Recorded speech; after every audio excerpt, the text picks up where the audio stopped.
Okay, hello and welcome everyone to the Survivor Trust webinar on the Check With Me First project for healthcare professionals. My name is Claudia Williams and I am the Development Officer at the Survivors Trust. I'm here today with my colleague Chris Sharif, Policy and Standards Manager. Chris, would you like to introduce yourself? Thanks, Claudia. I'm Chris Sharif and I've worked with victims and survivors of rape and sexual abuse for almost 13 years now. For the most part of that, I worked as an independent sexual violence advisor, which involved advocacy and working in partnership with many key agencies, such as police, Crown Prosecution Service, Crown Courts, and of course, healthcare professionals. And I cannot emphasize enough what a positive difference it makes to a survivor when a professional has an awareness of the impacts of trauma and responds using a few simple techniques. Thanks so much, Chris. So today we're going to introduce our exciting Check With Me First project and explain how you can get involved to help improve access to healthcare services for survivors of rape, sexual abuse and sexual assault. We're then going to have a Q&A session, so please do make use of the Q&A function or chat function if you have any questions or comments to share. Our colleague Kate Hardy will be looking at these throughout the webinar. Okay, so a few things to note before we get stuck in. This webinar is being pre-recorded, so just be aware of that. We won't be using any visual or graphic material to depict sexual violence or child abuse, but we do appreciate that this can be a very sensitive and difficult subject. So if you do need to leave the session or take a break, please feel free to do so. The Survivors Trust runs a free confidential helpline, which is available to anyone who is affected by sexual abuse or sexual violence, including professionals seeking information or advice about someone they are working with. The number is on the slide. Please feel free to use it if you need to, and I'll ask Kate to pop it in the chat as well.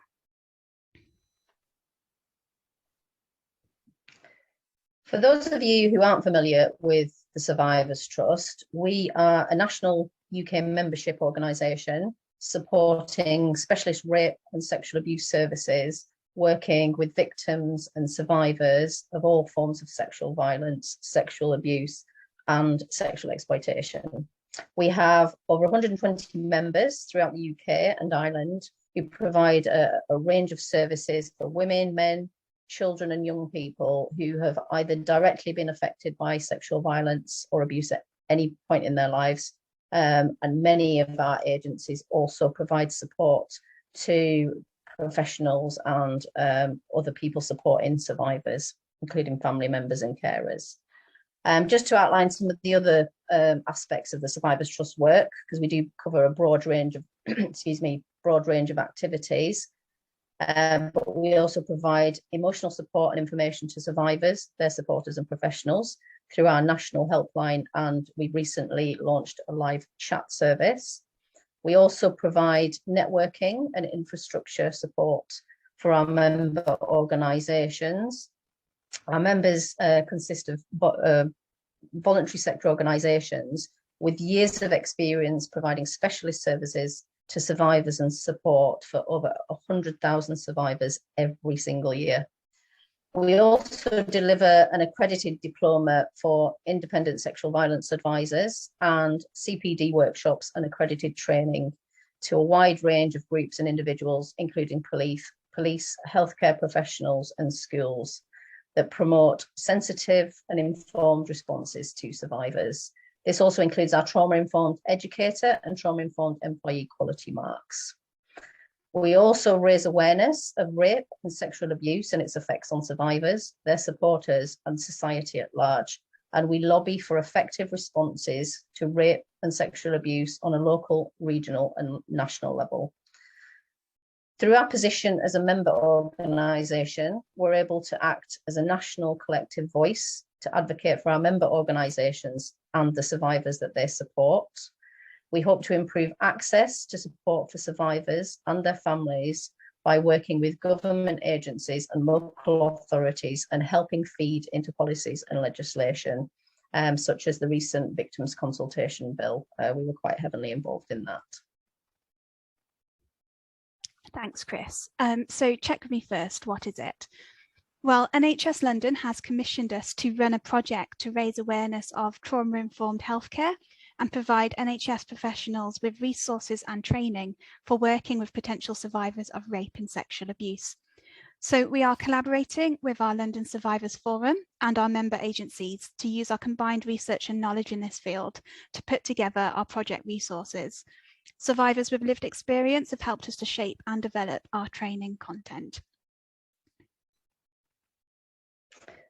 So you may be asking yourselves, why is this project needed? How many people in the UK do you actually think are survivors of rape, sexual assault, or sexual abuse? The answer may shock you. It is 1 in 6 men and 1 in 4 women. This means that it is very likely that we all interact with survivors every single day. These could be friends, family members, colleagues, patients, and service users, or maybe you were even a survivor yourself.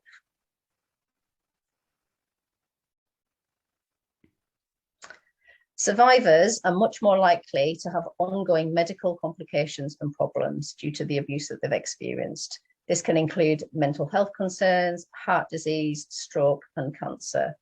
And yet, as a result of the psychological trauma that they've experienced, many survivors actually avoid seeking medical attention or attending routine appointments, such as cervical screening and prostate checks.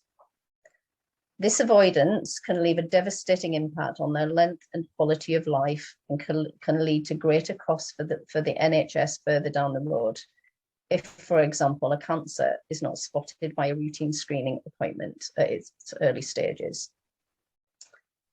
The report, Achieving Quality Information and Support for Survivors, stated that 89% of respondents' mental health was negatively impacted by abuse, yet only 16% said NHS mental health services met their needs. Sadly, poor experience of a service can put survivors off getting the help that they need from other services. In a national questionnaire in 2016, survivors reported the least satisfied with social services, accident and emergency, and hospital services, and less than half felt that they were listened to, believed, or respected. Our research, taken from focus groups with NHS professionals, suggests that many still see sexual abuse as a taboo topic and a lack of confidence in working with service users who may be survivors. Many people find healthcare appointments difficult, but for survivors of rape or sexual abuse, they can be so overwhelming that many deliberately avoid making or attending them. But we have heard from many survivors that small actions on the part of healthcare professionals can make a really massive difference to their experience of accessing healthcare. So we'd like to share with you some quotes from survivors about the difference that healthcare professionals can make to their experiences of appointments. It's really important that medical professional staff are not too busy to notice how someone is in their care and to ask those questions. How can we make you feel okay? It was such a joy, and it was so nice to feel in control and not triggered or re-traumatized. When a healthcare professional notices that I am stressed and makes an extra effort to reassure me and communicate with me and asks if I'm okay, it makes me feel safer and helps me to recover from the appointment much more quickly. So what is trauma-informed care and why is it important? Of course, it's impossible to know everything that the people under your care have been through. The fundamental idea behind trauma-informed practice is that by acting in a way that recognises how people have experienced traumatic events and assumes that anyone might have been through something traumatic, we are able to then give the best level of support possible to that person. A trauma-informed approach involves shifting the perspective from what is wrong to what has happened. This philosophy applies to the way a trauma-informed service interacts with colleagues as well as service users. It should be at the core of the service's communications. Working in a trauma-informed way involves much more than having an understanding of the impact of psychological trauma on someone. It's essential that workplaces are geared up to support working in a trauma-informed way. So many health practitioners will themselves have a history of abuse of some kind, and it's essential that these practitioners are supported in their work and that the organisation supports an ethos that values and promotes self-care and recognises the impact that working with patients and service users with a history of trauma can have on colleagues' well-being. So what does a trauma-informed workplace look like? Well, we'd expect a trauma-informed workplace to have colleague induction, training and supervision processes which reference working with trauma, avoiding vicarious trauma, and the importance of self-care. We'd expect the same from other HR policies and procedures, that they reflect an understanding of the impact of working with psychological trauma and facilitate self-care. We'd expect that suitable and effective supervision practices were put in place with both staff and peer support, and that debriefing opportunities would be provided regularly. We'd also expect that colleagues would be encouraged to talk about their work and the difficulties they face, and to view this as a really positive way of mitigating the risk of developing vicarious trauma. We'd expect team members to recognise the importance of self-care and their obligation to both themselves and to their colleagues, to note any signs of burnout and to take action to prevent it from developing further. Overall, a trauma-informed workplace culture normalises the effects of working with psychological trauma and puts necessary support measures in place.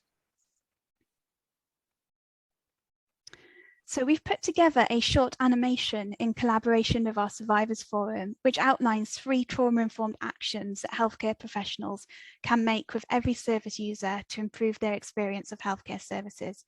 So I'll play it for you now.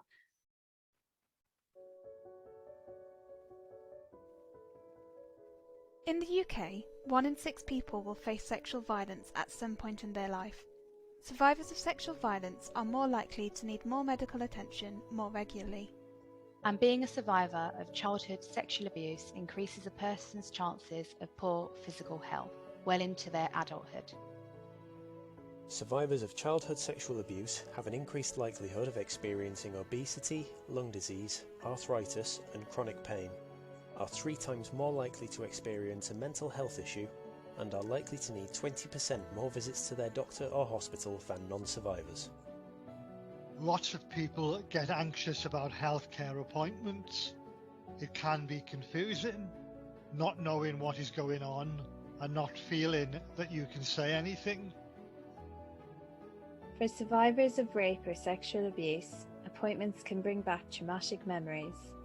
This can be so overwhelming that many survivors deliberately avoid making or attending them.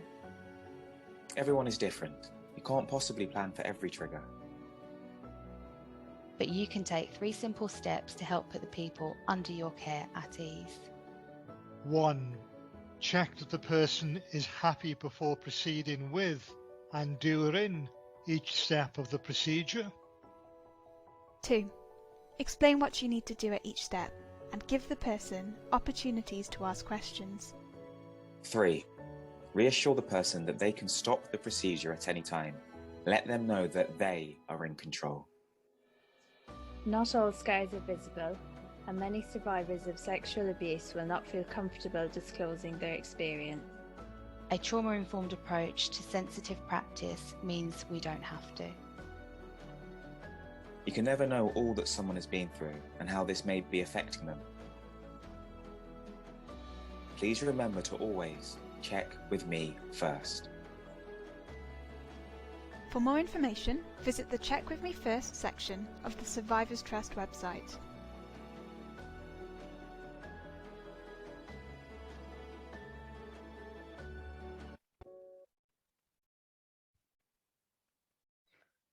So how can we all be more trauma informed? So if I'm going to expand on a couple of points that were touched on in the animation, managing expectations. So always explain or try to explain what is going to happen during the appointment or procedure. This will help put the person at ease beforehand. It's always a good idea to check with that person throughout the procedure. And we understand that this can be really difficult. You know, you've all got very busy shifts, you've probably got back-to-back appointments.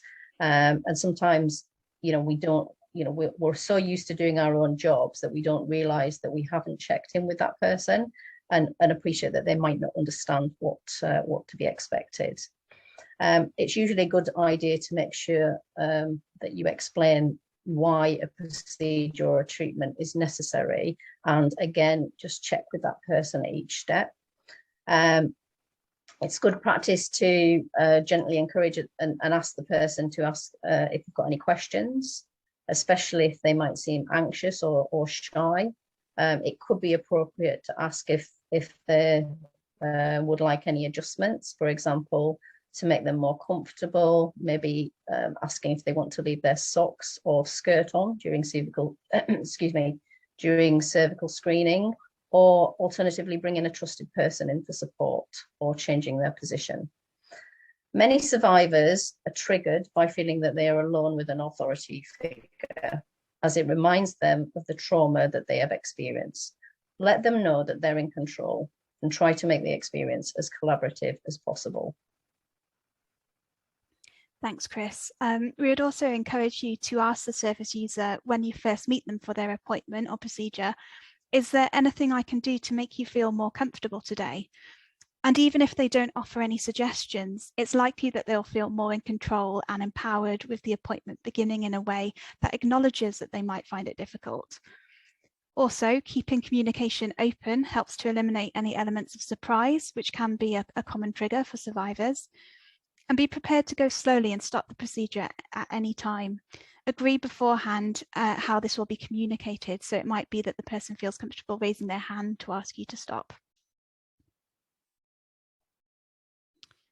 Okay, so going back to the Check With Me First project, the aims of our project are to build understanding of how the experience of rape or sexual assault affects how someone accesses or disengages from healthcare services, to give NHS professionals the tools and confidence to provide a trauma-informed, empowering approach to provision of care, regardless of whether or not someone discloses sexual assault to them, to empower survivors and let them know that they can take control of their healthcare without having to disclose sexual assault experiences if they choose not to do so, and to build confidence for NHS professionals in responding effectively and sensitively if a person under their care does disclose sexual assault to them.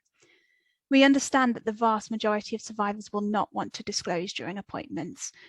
Instead, the focus of Check With Me First is very much on the small changes that professionals can make in the provision of their care and practice, which can make a huge difference on the experience that survivors have when accessing healthcare services, and on the relationship that they will have with the NHS and other public services moving forwards. So unfortunately, we can't train every single NHS colleague. So this is where our champions come in. Champions will attend our workshop sessions and get access to online resources and ongoing support from the Survivors Trust. They can help us make a real difference by raising awareness of the project with their teams and wider NHS networks, by considering what changes they can make in their practice and department to let patients and service users know that staff are aware of the impact of trauma, by sharing resources and disseminating information with team members, by raising awareness of survivors' experiences, by encouraging colleagues to talk about the prevalence of sexual abuse and the ways that survivors can be helped, and to encourage colleagues to adopt a more trauma-informed approach to the way they work. These might seem like really small steps, but they will go a long way in helping us to change the culture of taboo surrounding survivors of rape, sexual abuse, and sexual violence. We appreciate that NHS professionals are exceptionally busy, and so we're not expecting a great deal of time commitment from champions. Champions will be invited to attend 2 online CPD accredited workshops free of charge at approximately 2.5 hours each. The workshops are running on a rolling basis, so champions will have an option of several dates to attend over the next year. The workshops are multidisciplinary, and any patient or service user-facing NHS colleague is very welcome to join us. After attending the workshops, champions will have access to PDF resources that explore topics in greater detail. We are putting together some role and department specific resources, including PDFs, videos, and podcasts, which we'll share with the network of champions as and when they are ready. Some of the resources are being produced with other organisations such as Prostate UK, the Eve Appeal, Breast Cancer Now, and Viv Gordon Company. So with these supporting resources, champions can then share what they have learned with their teams and raise awareness of the challenges that survivors face when accessing healthcare, both within their department and wider NHS Trust.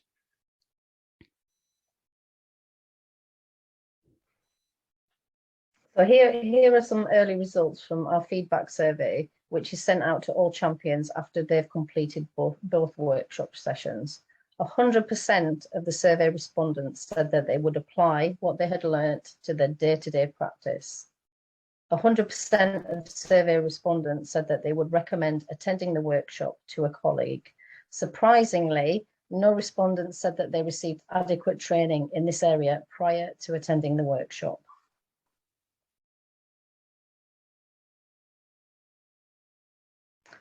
We ran some pilot sessions with NHS professionals and received some really fantastic feedback. The feedback, along with this survey responses received, echoes our findings from the focus groups that we conducted earlier this year, that there is a real gap at the moment for healthcare professionals to receive training in working with survivors of sexual abuse, and many professionals want and need this. The workshops and resources cover the following topics: an overview of sexual abuse and violence, including definitions, statistics, and the impact it has on the NHS, the effects of sexual violence and psychological trauma on service users. It includes case studies of survivors' experiences when accessing healthcare. It looks at an introduction into a trauma-informed approach to sensitive practice. It looks at responding to and minimising common triggers that survivors may have when accessing your services. We look at what makes a trauma-informed workplace in some greater detail.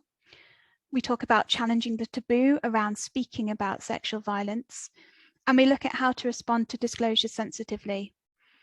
Really importantly, we look at understanding the impact of working with survivors on healthcare professionals' own health and well-being, and how they can help to mitigate vicarious trauma. So thank you so much for listening. If you would like to register your interest in taking part in the project, please feel free to contact us on nhs.checkwithmefirst@thesurvivorstrust.org. Kate, if you could also put that email address in the chat, that would be amazing. We'd now love to answer any questions about the project that you may have.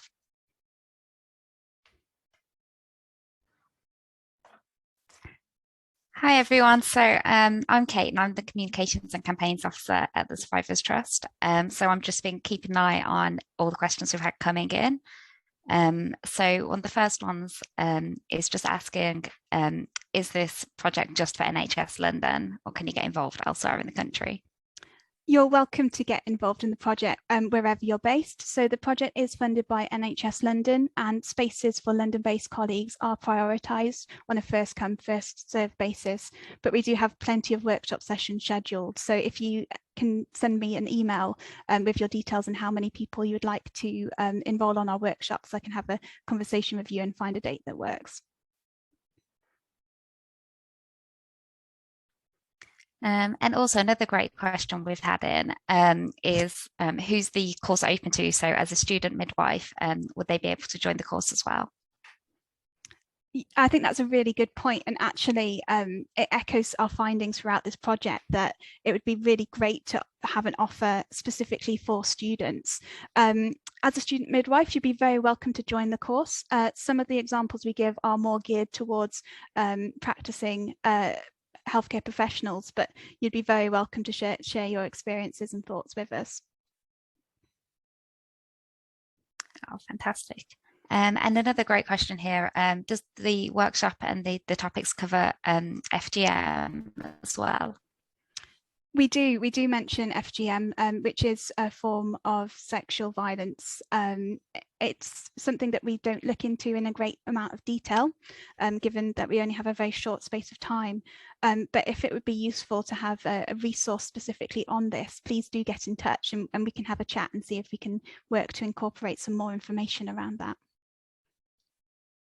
Yeah, I think that's a great point as well. So obviously the resources we're developing all the time are continuously evolving. So if anyone has any specific topics that they think resources would be useful around, as Claudia says, we'd welcome everyone to get in touch and share suggestions and things. Thanks. We've had a few more questions. Sorry, we've had a few more questions and things as well on our social media. So one that's cropped up a few times is the idea of sort of, obviously healthcare professionals are working on such tight timeframes. So sort of how do you go about offering a trauma-informed approach within such a short space of time, sometimes less than a 5-minute appointment? I think this is a really important question. It's one that we're asked a lot, and we really do sympathise, because it must be so difficult to give every patient and service user the care and attention that they need in such a short amount of time. What we would really emphasise is that we're talking about really small adjustments here, giving choices and control, asking if there's anything we can do to make your experience better today. Another thing that you can do to prepare yourself is to offer any literature or signposting if someone does disclose sexual assault to you. So we do have various resources that we're able to send out to you for distribution that signpost survivors to specialist support in their area. So if that's something that's of interest to you, please do get in touch. That actually leads on to another question that we've just had in terms of kind of how would a healthcare professional go around about responding to a disclosure, and sort of any tips and guidance you can offer there? I feel confident to answer this one, thank you. I'll just say I've just been roped into this at the last minute, so I apologise for my lack of professionalism coming across. You were supposed to have Faye Maxted, the CEO, but you got me instead. So how do you respond to a disclosure? I think there's a lot of fear sometimes about what to do, what to say when somebody says that they have experienced sexual abuse. It's a lot of people can feel that there's a need to, be a counsellor or run in and fix things for this person. But it really is quite simple. Is all you need to do is listen and acknowledge that experience and what they've been through. And it can be, it can be so effective, and it's quite simple. Definitely don't offer any opinion or judgment. And just, if you can set the time aside, it's quite an honour and privilege if someone feels comfortable enough to actually share that experience with you. So yeah, it's just about listening really, and acknowledging their experience, and then just signposting them to other professional support services who probably can assist. So I think just making yourself aware of services that are available, so you can kind of pass them on, that person on, or give them that choice really. And it really is about options and choices. Yeah, that's a great suggestions, Chris. Obviously, as you say, listening, sort of belief in the survivor and giving back that control through choices is so vital. So just seeing what other questions we've had coming in. I suppose another one we've had on social media a couple of times is how can a healthcare professional kind of determine if someone is uncomfortable if they're not communicating and sort of saying that they're a survivor verbally, or sort of haven't explicitly sort of said that they're finding the appointment difficult? Are there sort of signs and things you can look out for? I think this is a really, really important question, because often, patients and service users might not be able to communicate their needs with you, and perhaps that might be because they're so anxious, or it might be because of a language barrier, or because they're non-verbal. We'd really recommend looking into body language clues, looking out for signs of dissociation, which you talk about quite extensively in our workshops. If someone appears agitated, if their facial expressions are changing, if they're avoiding eye contact, those are all really signs that perhaps that the procedure needs to be stopped, and you need to check in with that patient or service user just to make sure that they're happy to continue. I think that's another really, it reminds me of another really important point really, that I think a lot of the time anxious patients and service users feel like they are obligated to go ahead with a procedure when they're not feeling comfortable. So perhaps just reassuring them that they don't have to go through with anything today if they're not ready to do so can be really helpful and empowering for them.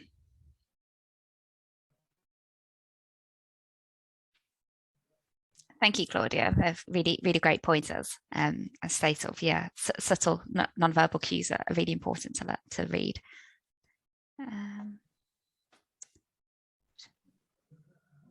It's probably worth mentioning as well. Sorry, Kate, I was going to say it's probably worth mentioning, as you're all probably professionals working in healthcare settings, to just be familiar with your safeguarding policies, and you know, those patients that and service users that are classed as vulnerable, especially children and young people and vulnerable adults, and that you sometimes you need to share that information for safeguarding reasons, and just, you know, explaining to the person that you may need to do that. Yeah, that's a great point, Chris.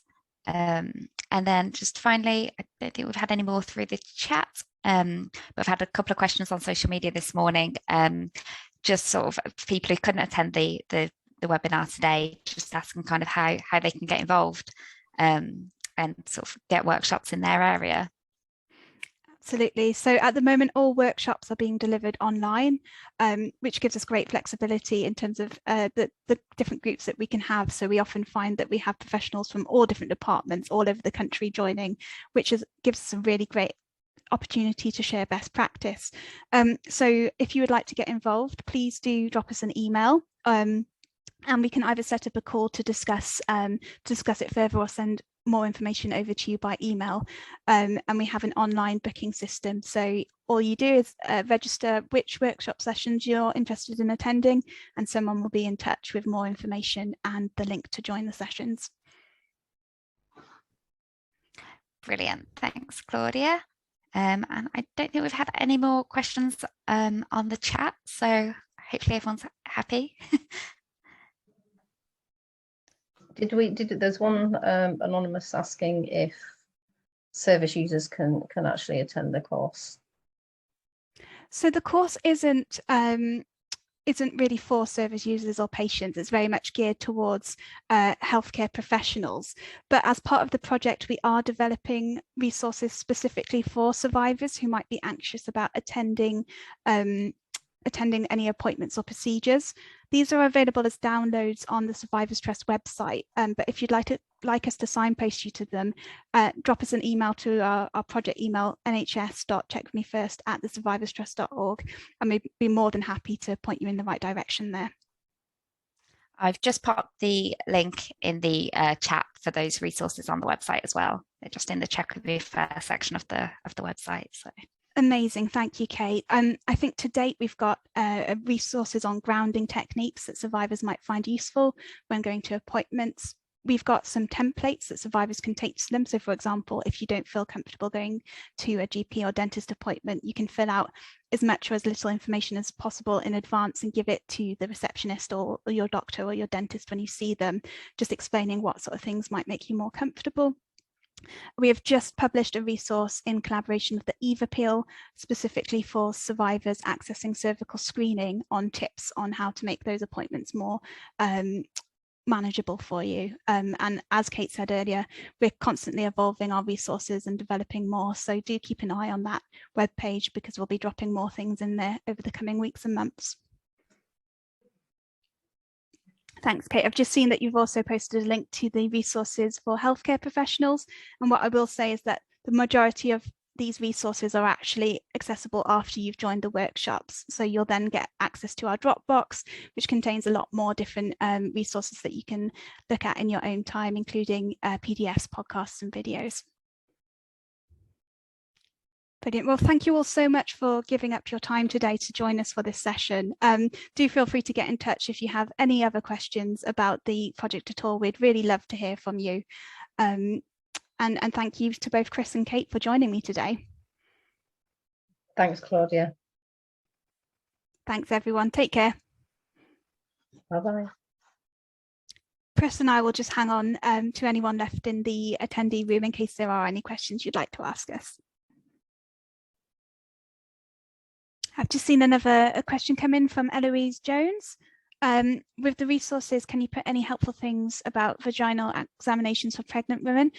This is a really important point, Eloise. We're actually developing a resource specifically for maternity services at the moment. We'll absolutely make that available. So if you'd like to get access to that, please do get in touch, enroll in our workshops, and we'll make sure that you and your team can view that PDF and podcast when they're ready.